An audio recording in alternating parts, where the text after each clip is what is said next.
Kembali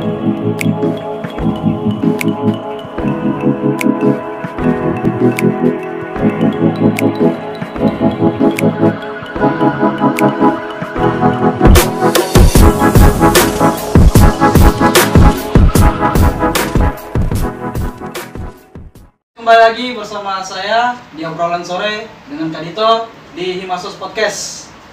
Hari ini Kak Dito selaku mahasiswa yang ada di UNTAD juga, kita sama-sama mengkaji nih, sama-sama diskusi tentunya. Apa kabar Kak Dito? Baik. Tadi naik apa kemarin? Naik motor. Baik, kalau berjalan jauh sekali soalnya. Santai saja. Jadi kita obrolannya bentuknya santai seperti yang kita bilang di chat pribadi kita kan. Untuk itu kemarin itu waktu aksi kemarin ikut kan? Kali.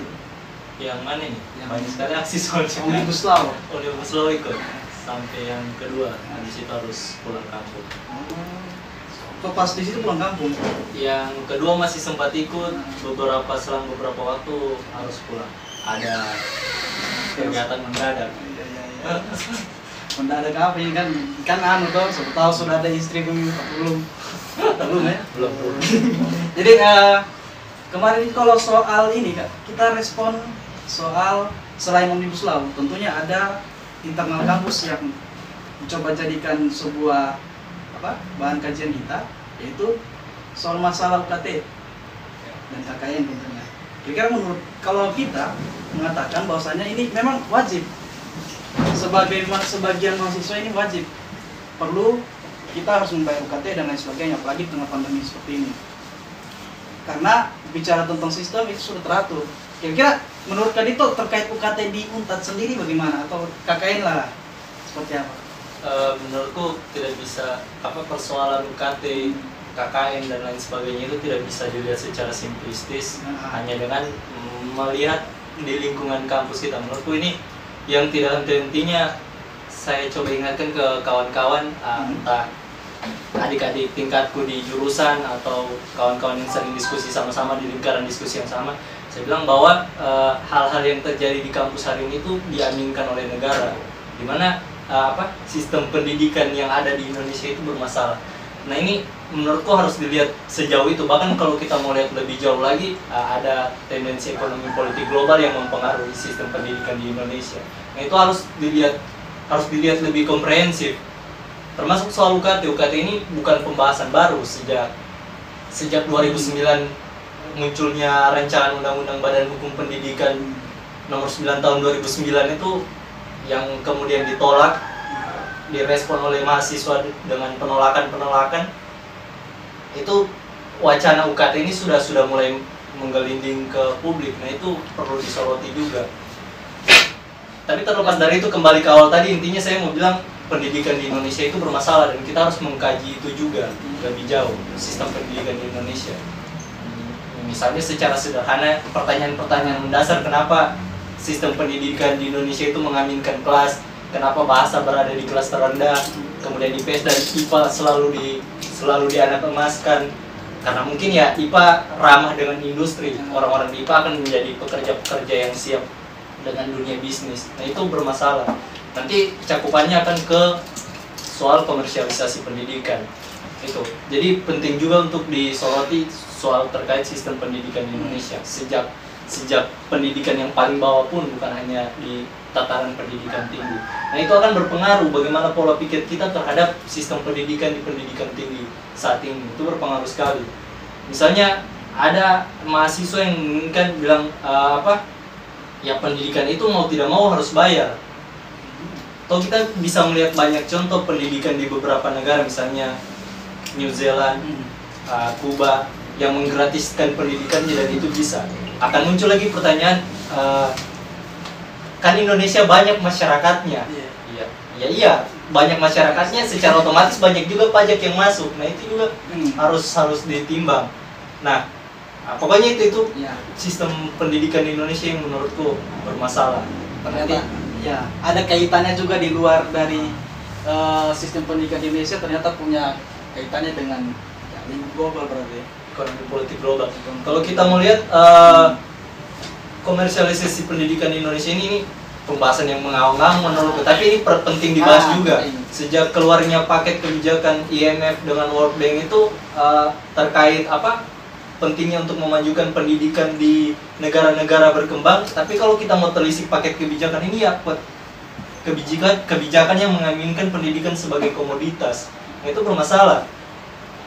Pendidikan seakan-akan bisa diprivatisasi, bisa dijadikan suatu komoditas yang bisa diperjualbelikan. Jadi semakin murah ya semakin rendah pendidikan yang didapat, semakin mahal semakin bagus pendidikan yang didapat. Komersialisasi berarti ya, komersialisasi. Itu kalau kita mau bahas sampai sejauh, tapi ya kita bahas di tataran negara Indonesia lah. Menurutku sistem pendidikan di Indonesia itu bermasalah. Pokoknya sejak peralihan dari dulu sih bermasalah, tapi sejak paling diaminkan bermasalah itu sejak peralihan kekuasaan dari rezim Orde Lama ke Orde Baru itu banyak yang diaminkan soal pendidikan Indonesia yang bermasalah. Nah, apakah di Untar sendiri menurut Kak Dito itu termasuk yang biaya UKT-nya paling rendah di seluruh Indonesia? Karena rumor-rumor yang beredar itu bagi sebagian besar mahasiswa, entah saya tidak tahu mereka dapatnya dari mana, tapi mengatakan bahwasanya kita ini adalah mahasiswa yang kampusnya memiliki biaya UKT terendah. Gimana sih?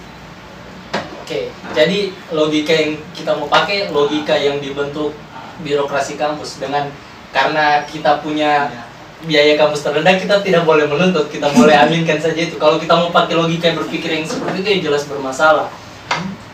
Sebelum ke situ lagi, menurutku ya tadi kembali ke wacana UKT ini muncul dari Undang-Undang Nomor 9 Tahun 2009 tentang Badan Hukum Pendidikan. Ini pembahasan yang sudah lama sekali, saya juga sudah mulai lupa, silakan dikoreksi kalau aturan-aturan hukum yang saya sebut salah.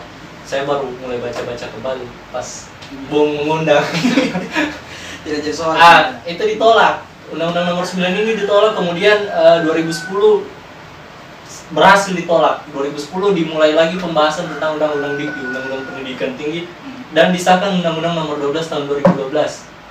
Yang kemudian turunan-turunannya itu akhirnya menghasilkan UKT, menghasilkan banyak sekali program-program di dunia pendidikan. Nah, ini bermasalah karena dari Undang-Undang BHP ke Undang-Undang Nomor 12 Tahun 2012 itu tidak banyak perubahan. Banyak pakar yang mengkaji soal undang-undang itu menyebut kalau ini hanya ganti baju dari undang-undang BHP. Undang-undang Nomor 12 Tahun 2012 itu hanya tidak banyak yang berubah, hanya ganti baju saja, hanya ganti nama dan beberapa aturan tambahan. Itu bermasalah. Akhirnya muncul UKT. Sampai di situ, kayak saya kalau mau ingat aksi-aksi yang digelar beberapa tahun belakangan tiap 2 Mei, Hardiknas. Tiap kali digelar Hardiknas itu tuntutannya mahasiswa bukan meringankan UKT tapi tolak UKT. Nah, itu perlu diingat juga, perlu menjadi penyegaran ingatan kita bahwa aksi-aksi yang kita gelar beberapa tahun belakangan tidak pernah bicara soal peringanan UKT tapi tolak UKT. Karena UKT ini mengaminkan subsidi silang. Kelompok 1, kelompok 2, kelompok 3, kelompok 4. Subsidi silang ini menurut analisisnya kawan-kawan mahasiswa selama ini merupakan bentuk lepas tangannya pemerintah terhadap tanggungan biaya pendidikan, karena rakyat disuruh saling menopang, yang kaya menopang yang miskin dan yang miskin bergantung sama yang kaya. Sementara pemerintah pelan-pelan memangkas subsidi di dunia pendidikan. Itu bermasalah. Ini lagi yang paling pada saat ini yang paling marak-marak itu adalah soal KKN berbayar. Nah, kalau dilihat dari penjelasan terkait UKT, bukannya sudah membahas semua anggaran itu adalah yang masing-masing dari kampus semua, begitu kira-kira ya. Kalau dalam tapi kok di Untar sendiri menurut kalian itu apakah hal ini menjadi hal yang wajar saja atau bagaimana soal 603? Menurutku kembali lagi masih soal yang sama. Skema pendidikan kita bermasalah, akhirnya turun ke otonomi kampus untuk menentukan biaya-biaya tadi itu. Ini peraturan baru kan, saya tidak terlalu banyak kaji soal tidak ditanggungnya kembali biaya KKN tidak ditanggung negara lagi. Biaya KKN sudah dibebankan kepada kampus dan dibebankan kepada mahasiswa. Menurutku terlepas dari itu benar atau salah, mahasiswa harus tanggung biaya KKN tadi, ya minimal kita harus minta transparansi, dan itu diatur, itu soal transparansi ini diatur.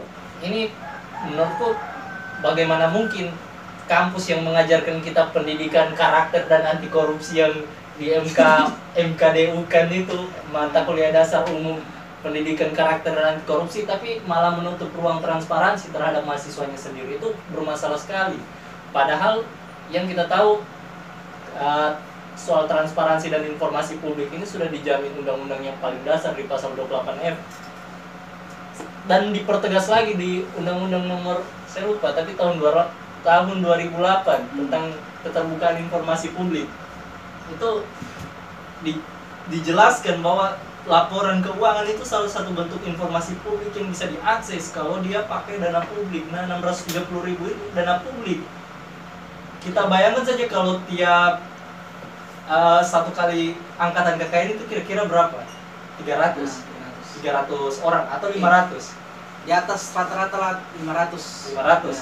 Kalau 500 orang dikalikan dengan 600.000 tadi, ada sekitar berapa? 300 juta dana yang dikelola universitas tanpa transparansi kepada mahasiswanya yang membayar.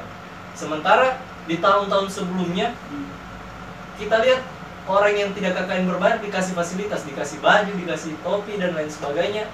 Saya dengar kabarnya, karena saya belum KKN juga, saya dengar kabarnya di 630.000 yang sekarang itu kita tidak dapat apa-apa. Itu penting sekali untuk di mahasiswa harus berani bersuara kalau kampus harus menyediakan informasi publik, harus terbuka informasinya, harus transparan dan akuntabel dan dapat dipertanggungjawabkan. Itu wajib, tidak bisa ditawar. Saya mau tambahkan satu soal KKN tadi, mungkin soal kampus mengajarkan kita tentang pendidikan karakter dan anti korupsi, tapi secara tidak langsung kampus juga tidak mau menyediakan transparansi kepada mahasiswanya. Kenapa transparansi dan akuntabilitas ini penting? Karena dengan adanya transparansi akan muncul kontrol publik terhadap kebijakan-kebijakan kampus, terhadap apa-apa yang dilakukan di kampus. Nah, kalau tidak ada transparansi, tidak ada kontrol publik, kampus bisa melakukan apa saja, dan ini terjadi di banyak kampus. Ini terjadi di beberapa kasus di kampus-kampus lain yang ya ada indikasi tindak pidana korupsi di dalamnya. Itu bermasalah kalau kontrol publik. Karena kabar-kabar yang saya dengar ketika ada mahasiswa yang bertanya uang 630.000 ini diapakan, mereka dijawab, maaf, kita tidak bisa buka ini ke publik. Itu bermasalah, karena kampus wajib, sesuai amanat undang-undang, kampus wajib untuk membuka informasi tadi. Laporan keuangan itu wajib dibuka berdasarkan undang-undang keterbukaan informasi publik. Ada dua yang tidak bisa dibuka. Di undang-undang tersebut ada dua informasi yang tidak bisa dibuka. Yang pertama, pejabat publik bisa menjelaskan konsekuensi yang akan ditimbulkan jika informasi dibuka. Jadi kalau dia sudah jelaskan kalau informasi soal dana KKN ini dibuka akan menyebabkan ini dan itu logis, ya itu bisa diterima. Yang kedua asas manfaatnya. Ketika ditimbang untuk dibuka itu lebih banyak tidak manfaatnya daripada dia disimpan menjadi rahasia kampus saja. Itu memang bisa tidak diberikan ke publik. Hanya dua itu, dan menurutku laporan keuangan ini tidak termasuk dua hal yang harus disembunyikan oleh kampus. Karena ya kita yang membayar, kita harus tahu dikemanakan dananya. Itu. Jangan kita tidak tahu. Jangan itu timbul sendirinya secara subjektif. Jangan ini ya, yang dihindari seharusnya. Jadi kurang lebih kalau soal KKN dan UKT seperti itu. KKN dan UKT ya seperti itu pembahasan. Mungkin pandangan dari Kadito sendiri, dan ada dua.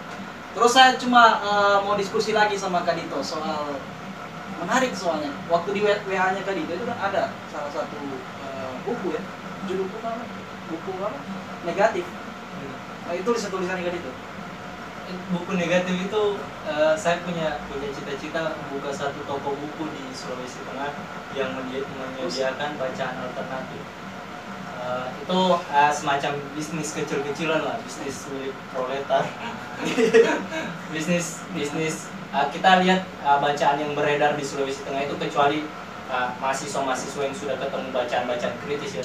Bacaan yang beredar di Sulawesi Tengah itu bacaan-bacaan mainstream, bacaan-bacaan yang semua orang baca buku-buku soal itu. Misalnya kita ke Gramedia, buku-buku yang di Gramedia itu beredar di para pembaca buku itu, hanya sebatas itu. Padahal kalau kita ke Jawa sana, ini untuk lingkup Sulawesi Tengah ya, kalau kita lihat ke Jawa sana ada banyak sekali penerbit-penerbit kecil yang menerbitkan buku-buku bagus tapi tidak dimasukkan ke Gramedia. Nah, saya punya cita-cita bikin satu toko buku yang di dalamnya berisi penerbit-penerbit kecil tadi yang punya buku-buku bagus yang harus dibaca, dan itu bisa diakses oleh masyarakat Sulawesi Tengah. Karena biaya ongkos kirim dari Jawa ke Sulawesi Tengah itu, bahkan kalau kita pesan harga buku 145.000, biaya ongkos kirimnya bisa sampai 50 sampai 70.000. Lebih mahal dari bukunya. Nah, kalau ada satu toko buku di Sulawesi Tengah yang bisa jadi promosi kayaknya. Tidak soal kan saya itu maksudnya itu buku negatif itu usaha kecil-kecilan untuk pendanaan diriku lah. Luar biasa memang. Saya kira buku negatif itu ternyata cita-cita yang tadi itu sendiri juga. Toko buku sudah mulai jalan sekarang. Sudah ada beberapa stok buku di kosan yang bisa, siapa tahu teman-teman lagi cari buku bisa. Saya ingat sekali Kadito waktu itu di bundaran kampus pertama kali saya waktu itu masih maba. Kadito belum kenal saya waktu itu. Sudah kenal. Yes. Saya kenalnya dulu Bung, sering sekali pinjam bukunya Tan Malaka di lapak bacanya kita. Astaga, yuk. Makanya dicotin yang ini kayaknya. Iya, masih maba, saya masih botak, belum gondrong begini kan. Kapan-kapan kalau bisa dikasih pinjam kan, siapa tahu tuh. Boleh itu kan? Boleh. Oke. Iya, kayaknya penting juga ada lagi lapak baca diinisiasi oleh kawan-kawan yang masih aktif sekarang. Situasinya kan COVID kemarin. Jadi kita kayaknya sudah dinabobokan dengan hal itu. Sampai perannya kita sebagai mahasiswa mati. UKT dan pandemi, UKT dan KKN saja nanti bakal mati juga. Dengan cara ini podcast, siapa tahu ini adalah gerakan yang coba diinovasikan ya. Oke, sekian untuk hari ini. Terima kasih Kadito. Mungkin ada closing statement sekali lagi. Closing statement saya mau bilang, pendidikan di Indonesia itu bermasalah. Itu menyebabkan kampus-kampus hari ini bukan hanya di Unpad, hampir di seluruh Indonesia menjadi satu ladang yang dipakai oleh entah pejabat-pejabat di kampus untuk meraih keuntungan sebanyak-banyak, dan begitu juga negara yang ikut mengaminkan sistem itu, skema itu. Terima kasih. Asik memang kan itu. Nanti kapan-kapan kalau misalkan ada isu-isu yang lain-lain, kita mungkin asik bersama-sama lagi ya.